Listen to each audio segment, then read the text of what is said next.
Hello everyone, I hope everyone is doing great. So today I wanted to do a learning session about using indicators for trading Bitcoin and other cryptocurrencies.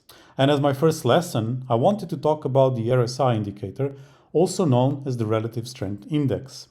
The RSI indicator is one of the most widely used indicators in general for trading, in my opinion, and it has many different ways of using it. And I wanted to show you a little bit how different people are using it, what I think are good ways to use it, what I think are bad ways of using it.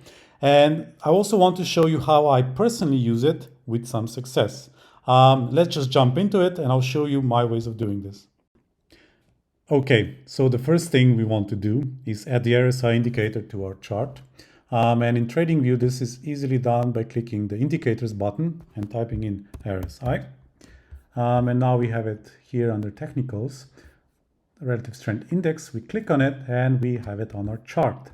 So now what is the RSI indicator? It basically calculates relative strength of the price of the chart we're looking at. So in this particular case, this calculates the relative strength of Bitcoin versus US dollar, and it plots it between a value of 0 and 100.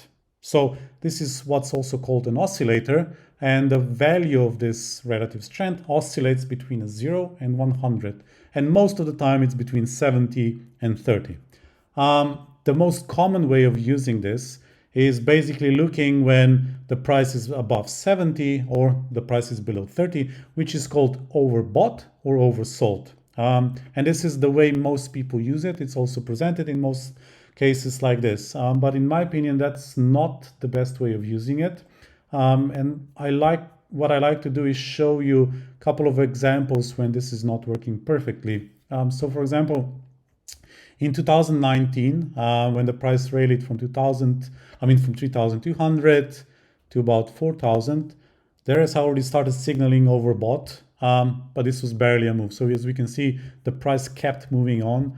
It kept signaling overbought, overbought, and overbought again until it was actually correct. But we had three prior false signals that the price is overbought and the price kept moving on. So this way is not really profitable to trading. You can see a little bit, okay, you can get, okay, now it's a little bit high, and then you can start waiting that it cools down and then again, but that's really not a good way of using it. Now you could say, okay, the first signal is already a little bit low, and I can show you how to modify this. Settings, and we can move the upper band to 80, for example, and the lower band to 20. And yes, we filtered out the first signal, but we still had two false signals basically. So yeah, in my opinion, this is not the best way of using it. If you have a better way of using overbought and oversold, please let me know. But in my opinion, it doesn't really work, especially not on Bitcoin and other cryptocurrencies. But I want to show you some other ways how the other people are using it, how I personally use it, so you can do a better job of applying the RSI indicator to your trading strategy. A much better way of using the RSI is trying to identify and spot the divergences between the price and the RSI indicator. And let me show you an example. So we can see here, for example, the price kept going up while the RSI value went down. So this is a clear divergence between those two lines, and then the price corrected.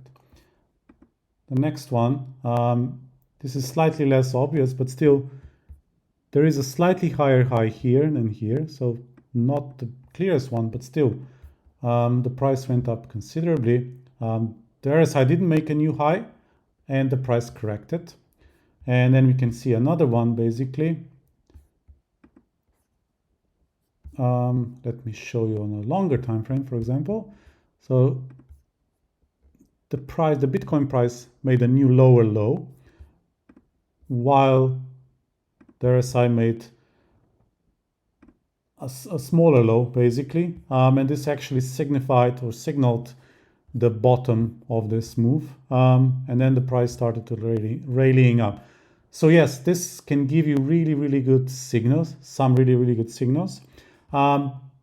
But the main problem here is it can give you a lot of those early signals, and the price can tend to go in the same directions for some time before it actually corrects.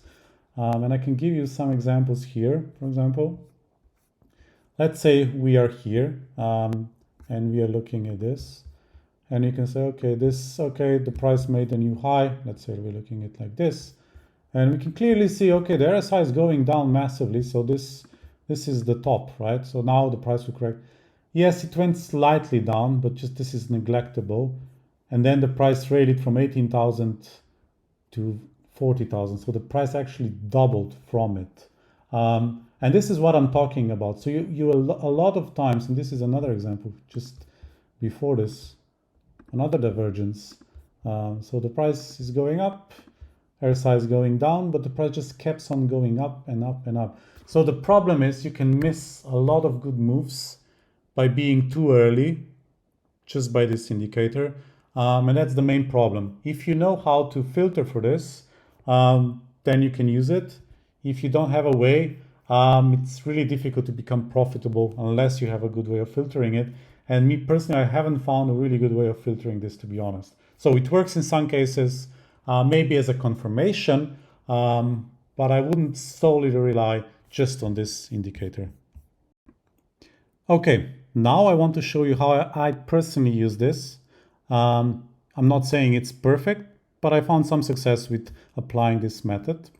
And what I do basically is I try to draw trend lines on the RSI. I have to note here, those trend lines have to be quite visible. So they have to be obvious. The more obvious they are, the better they work. And as soon as you see, okay, now the price is breaking like here. Now, if you enter this trade here, that was quite a significant move, right?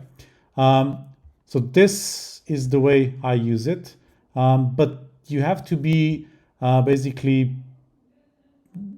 doing it in a way that you don't force it. So if there is not a clear way, if there is not a clear trend, it doesn't work as well. Like this is not really as clear, and the signal was late and so on. So it doesn't apply always. You don't have a lot of signals and so on. So another example here, this is quite clear, and the price went up, but we were generally in a downtrend. So it didn't basically transform into a big move.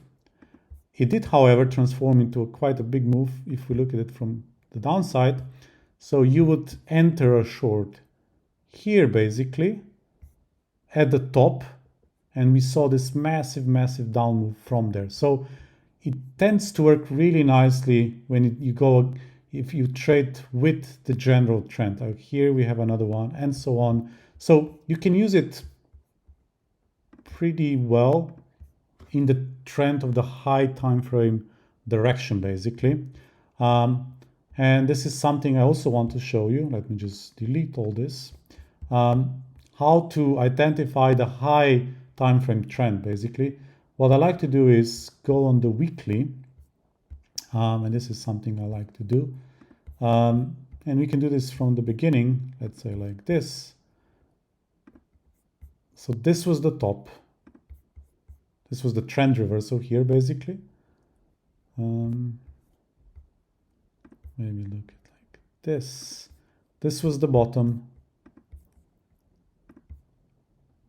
This was the top again. This was the bottom again. Now we had this Corona crash. This was a little bit different, but still, you could also draw another one like this. And this is when the whole rally started. We have another one here, basically. And this is the previous stop. So if you sold somewhere here, you caught the top pretty well, in my opinion. Now we can draw another one here. And it caught the bottom, basically. Not the absolute, but pretty well from a high time frame perspective. We had another one here. You can see now this is a pretty good entry, in my opinion. And since then, it was in a downtrend. And we can draw again here. Basically, we want to touch from the previous stop to the bottom. And as we can see here, it basically already signaled at the first green, you can see. So you would enter already here. This is already, so this is pretty well for entering the big time frames. The downside of this is how many signals did we get? 1, 2, 3, 4, 5, 6, 7, 8 in the last 8 years. So on average, 1 per year. So that's the downside of it. It's really accurate, but you don't get a lot of those signals. And that's what I meant. Go to the high time frame levels, find the general direction, and then go to a daily time frame and start applying the same type of analysis with the RSI indicator, but do it on the daily time frame. And then you get a lot of more signals. And if you're trading in the general direction of the higher time frame RSI, then it's much more profitable, and you get many more signals than if you would be using just this. So in my opinion, that's the best way of using the RSI indicator. If you have a better way, please let me know, and I'll be happy to start using it. Okay, thank you everyone. I hope this helped you. If you like this type of educational videos, please let me know, comment below, like the video, and I'll try to make more of them. Thank you everyone.